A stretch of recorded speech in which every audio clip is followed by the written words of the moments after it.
Hey guys, what's up? Watch out. Oh, look at that. Oh. This is one of the richest cities in the world, but we have neighborhoods that are compared to some of the dirtiest. The tourists were often shocked and appalled and in disbelief at what they were seeing. The people who live in this neighborhood have come to accept it as a fact of life. What's up guys, I'm Abbey Fernández and I'm here with two of our finest journalists at NBC Bay Area, if I do say so myself. I'm here with... I'm liking the enthusiasm. Bigad, Shaban.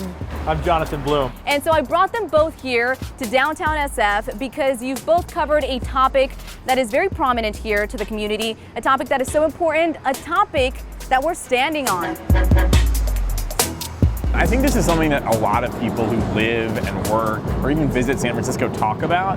And it was something that we thought, let's sort of quantify how bad is this problem really? I've talked to some people that have said, you know, over the last couple of years, it's just gotten so much worse. And you've sort of taken the approach, Jonathan, about like tech, right? Everything about technology. You talked about Snap Crab and about these tools that they're now putting underneath trash cans. So what was it like for you sort of taking that approach and that angle? Well, first of all, when I went out to start reporting on this story, one of the things I found is that people are appalled that this is supposedly the center of the tech universe, and yet we can't come up with solutions using tech that will solve the problems that exist on these streets. Well, parts of the city aren't just disgusting, these diseased streets can be dangerous. So how dirty is the city?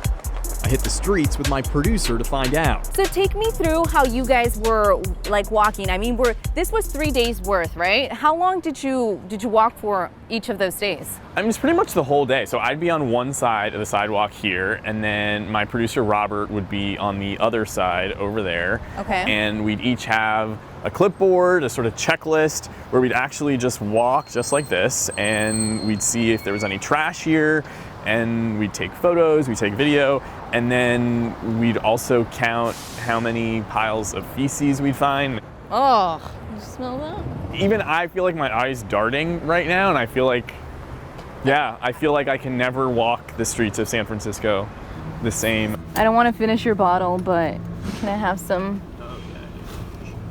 Are you cleaning it with that? Yeah. Thank you. Oh, that's a lot. So when you did the Snap Crab story, did you walk the streets of SF too? We did. We walked very much around that block that was reported by the national media as being the dirtiest block in this city, which, by the way, is Hyde Street, which is down. Which is Hyde Street. What I found was that this is somebody, it's a young man who moved to the city and took up residence right here at 6th and Market and was appalled at what he saw. That every day he would walk out of his apartment and, you know, nearly step on feces or needles. And so he said, well, I'm a software developer. I'm good with data, I should do something about this. And he built this app that essentially makes it easy for people to report their findings.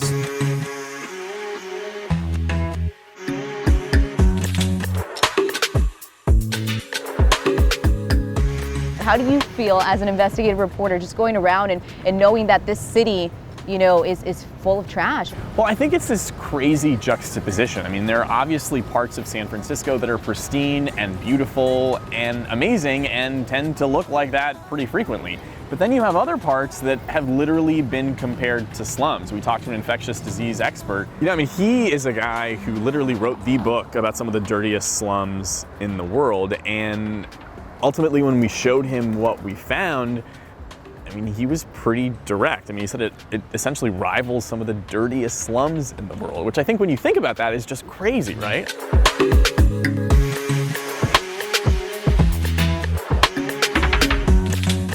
Why 153 blocks, first of all? I mean, how did you determine those were the blocks that you were going to do? Well, we were looking at sort of doing a big enough swath of the city that it would be representative of the problem, if there actually is one.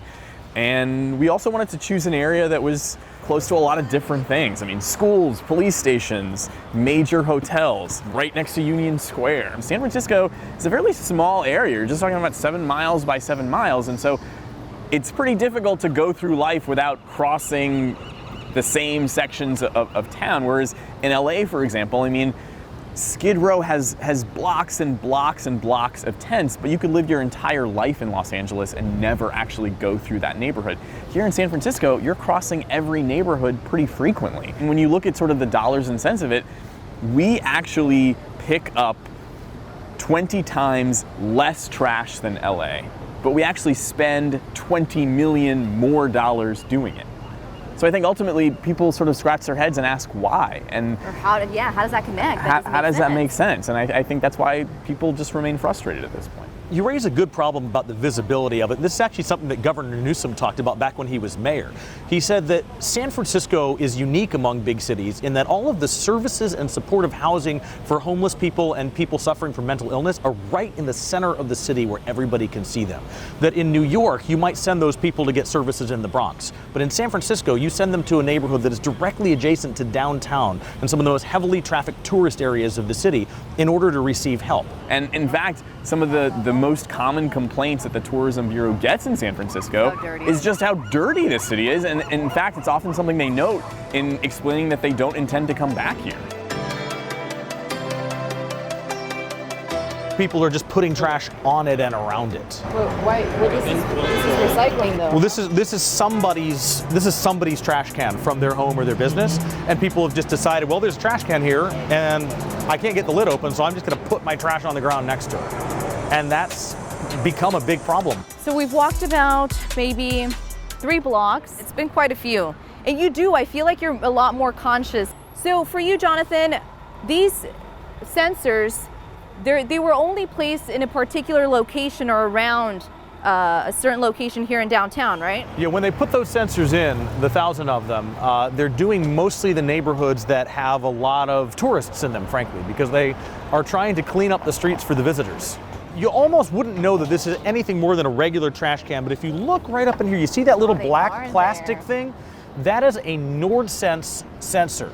And in that little tiny box, there is basically a cell phone, a camera, some ultrasonic sensing equipment, and a battery that is so huge it'll last for like several years.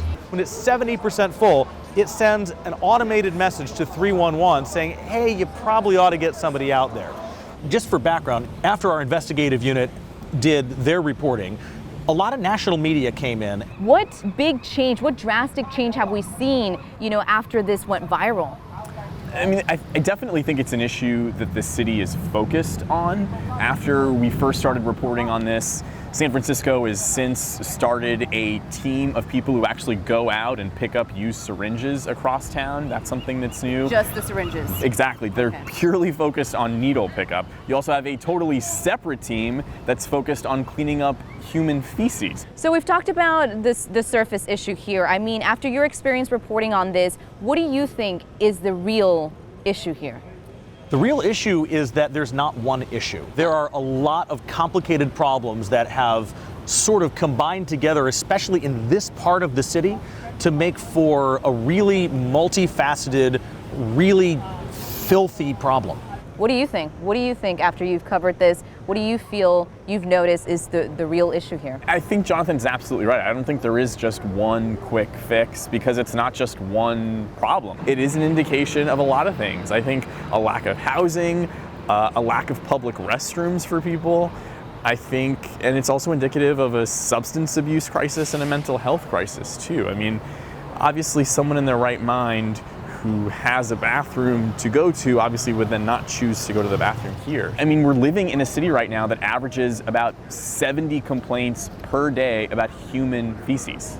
Yeah, that's insane. That's per day. I mean, we saw some coming up here in a span of like what? How many steps did we take? And we saw a few of them. Yeah. And you don't notice this until you really notice this. Mind you, streets are not clean, but maybe they're not as dirty as these guys. We haven't even started the story, and I already got... Oh, that's gross. Oh, that's gross. I've seen the data. The data says there's no clean place to sit. I'm just gonna sit here. Yeah, I mean... Looks like somebody had some ice cream. Some of it. No, you did not want to sit there.